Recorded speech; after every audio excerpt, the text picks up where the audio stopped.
નબળી છું કે હું કઈ કરી નથી એ કે જાણે એમ જ માનો કે પગ હેઠેલી જમીન વેગી ઉપરથી આસમાન વયો ગયો છે કોઈ માથે હાથ મેકીને એમ કહેવા જેવું નથી કે અમે સહી એમ તો તમારે 18 વર્ષની જે દીકરી થઈ ગઈ અને તમારે પરણાવી છે પરણાવા લાયક થઈ ગઈ છે તો એમના માટે કરિયાવર ને લગ્નનો ખર્ચ ની બધી જરૂરિયાત છે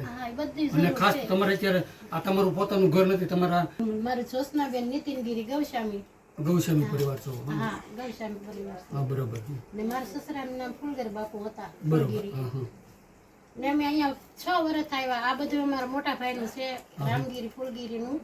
પણ અમને અહીંયા રહેવા આપ્યા છે કે અહીંયા રહ્યો ને સામે એક મકાનની અમને જગ્યા આપે છે કે મકાન કરો એક દીકરો છે અમારો અહીંયા કઈ હતું નહીં આ એક દીકરો છે તીરથગીરી એક દીકરો ને એક દીકરી તમારે છે અને તમારા ઘરવાળાને દીકરો બે છે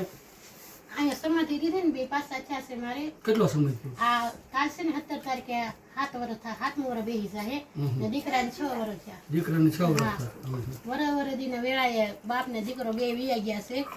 દીકરી ક્યાં ગઈ અત્યારે દીકરી અત્યારે પીરસવા ગઈ છે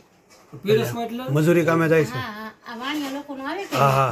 એમાં પીરસવા ગઈ છે 300 રૂપિયા મજૂરી આપે છે ને એમાં અત્યારે કેટલા વર્ષની છે દીકરી મારે 17-18 વર્ષની દીકરી છે 17-18 વર્ષની દીકરી હા એના લગ્ન કરવા છે મારે પણ લગ્નની અત્યારે મને ફર નથી બરોબર ને હજી એક દીકરી મારી કોટવડા સાસરે છે એને અત્યારે ડિલિવરી આવેલી છે 1 મહિનો થયો આજે કાલ 14 તારીખે આ 2 દિવસ થયા એમાં તેડવા જ આવી છે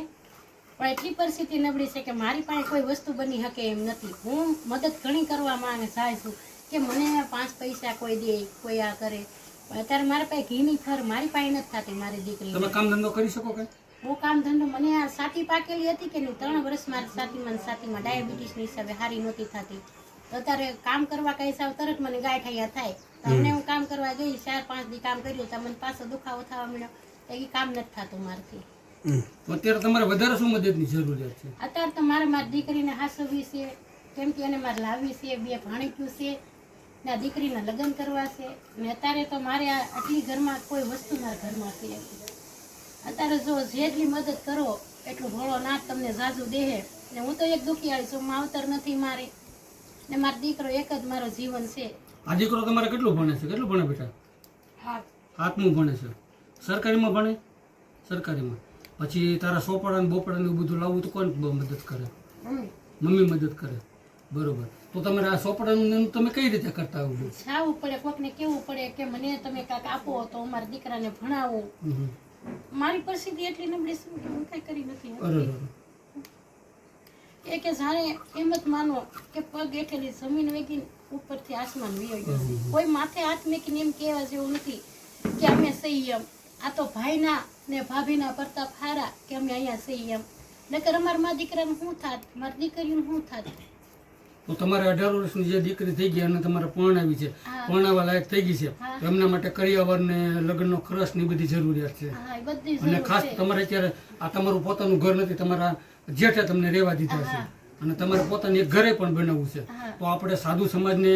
ગૌસ્વામી પરિવારને અને સમસ્ત સાધુ સમાજને આપણે નમ્ર વિનંતી કરીએ અને સમસ્ત સાધુ સમાજ એવું નથી કે તમે સાધુ સમાજ જ મદદ કરો હું તો સર્વ સમાજને 18 વર્ણને કહું છું કે એક આ સાધુ સમાજ છે ગૌસ્વામી પરિવાર છે એમને ખૂબ જ મદદની જરૂરિયાત છે એની એક દીકરી પણ આવી છે એની પાસે કોઈ વસ્તુ નથી એક દીકરીના ઘરે ડિલિવરી આવી ગયેલી છે તો એને બધી ઘણી વસ્તુ દેવા જાય તો એની પાસે ફર નથી અને ખાસ એમને રહેવા માટે એક ઘર જોવે છે તો રહેવા માટે ઘર પણ નથી એક આ દીકરો છે 7મું ભણે છે અને જેમ તેમ કરીને આ માજી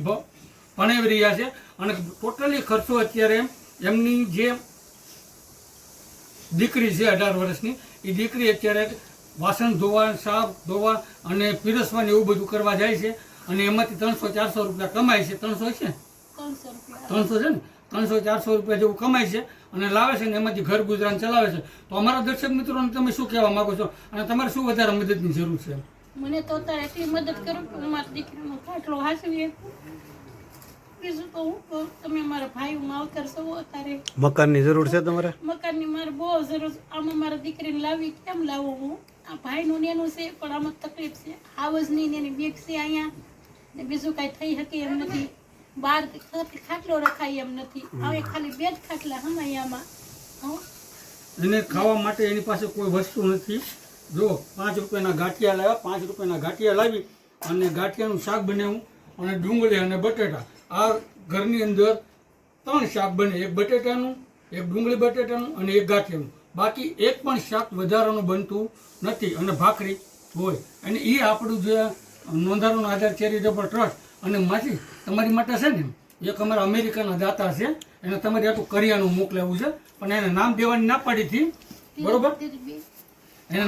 એને નામ દેવાની ના પાડી, પણ તમને ગુપ્ત ધ્યાન આપ્યું છે, એના તરફથી તમને કરિયાનું લઈને આવ્યા છે. ના સુખી રાખે ને વધારે કામમાં એને શુભેચ્છા આપે, એને ભગવાન એટલું દે કે એની હાથ પેઢી તરી જાય ને એને મારા આશીર્વાદ છે કે આગળ વધે, એનો પરિવાર સુખી રાખે, ગરીબોની મદદ કરે, અમારી જેવા દુખિયા હોય એના દાતા બનીને આવે, એને ભોળાનાથ સાજુ દે.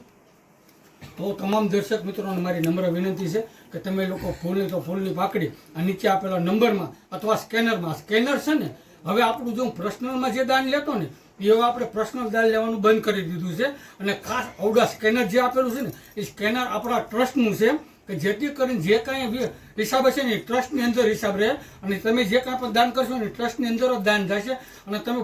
ફૂલની પાકડી આ ટ્રસ્ટમાં દાન કરવા નમ્ર વિનંતી, જેથી કરીને આ બેનનું ઘર આપણે સૌ સાથે મળી વહેલાસર બનાવી. જય હિન્દ, જય ભારત, જય દ્વારકાધીશ.